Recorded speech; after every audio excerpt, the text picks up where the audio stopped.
So after Microsoft bought Minecraft, they must have said, haha, it's mine, all Minecraft. And we got it away from Notch before he went too weird on us. Now what shall we do with it? And in reply, the thought waves of the Microsoft corporate hive mind emitted only cricket noises. Telltale Games came along and said, hey, I know, let's make a choices matter except not really episodic adventure game. Oh, piss off, Telltale Games. You tried to turn my last colonic endoscopy video into a choices matter except not really episodic adventure game. Choices matter except not really episodic adventure games are not the answer to everything, especially not questions like how is Telltale Games going to unfuck itself. So the question remained, what to do with Minecraft? Minecraft is a pure sandbox creativity game set in an infinite number of randomly generated functionally infinite worlds. What you gonna do? Make a sequel that has twice as much functionally infinite content? Or built of slightly larger cubes? This isn't like Halo or Gears of War. You can't just slowly fade in the logo with an incremented number on the end and watch an auditorium of fanboys drench each other in cum. Minecraft is a hobby. It's the model train set of the 21st century. Minecraft fans don't want sequels that just repackage what they've already got and fuck up all the mods. They just want the odd content patch to add slightly taller iron fences and giraffes and pastry lamination, and that's a difficult thing to cut a pulse-pounding hype trailer around. But you can't just buy something and then keep it as it is forever. This isn't a fucking art gallery. And so Minecraft Dungeons had to be made, a game that is the equivalent of moving your hand in a circular motion and going,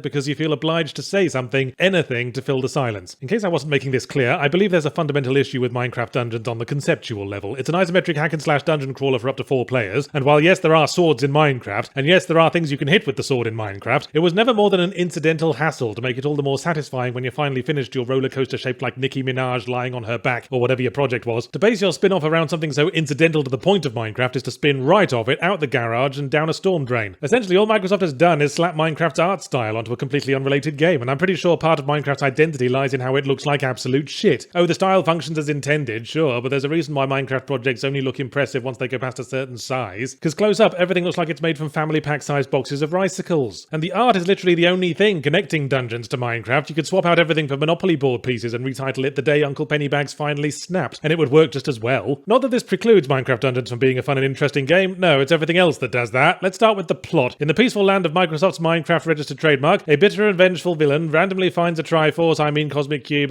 generic all-powerful MacGuffin, invariably taking the form of a simple geometric shape that glows a bit, and then a numberless horde of generic monsters pour out of his armpits, and now you, the hero/heroes, must fight to liberate the innocent residents of whatever they're calling this place. And all of this is established with what I can only describe as a sense of disengaged inevitability. The story is set up with a very bored-sounding narration, and very little time is wasted on establishing how or why we, the heroes, found ourselves in this situation. You are heroes, and there are baddies currently standing around being alive and not asphyxiating on their own teeth, and that's all the motivation you're getting. What I wonder is if the human minions of the villain ever look at the zombies and skeletons and kamikaze hedges they're forced to work alongside and regret dropping out of higher education. But don't worry about it, this is the tokenist of token plots to add token context to an extremely token game. Not a particularly long game either, just 8 or 9 token levels in token biomes before a token final boss and a token ending. It is a better embodiment of token than a Chuck E. Cheese arcade with one black employee. So it's definitely trying for the co-op focus. It's got all the signs. Online is the default mode, and single player offline mode you have to opt into with that air of tacit disapproval multiplayer games always project, like a waiter in a posh restaurant when you ask if you could just have a side without an entree. You have to go back to the hub-stroke matchmaking zone between every level, and every cutscene shows 3 extra dudes mysteriously accompanying you like they're the documentary film crew. But I played the whole game solo and never once felt I was missing out.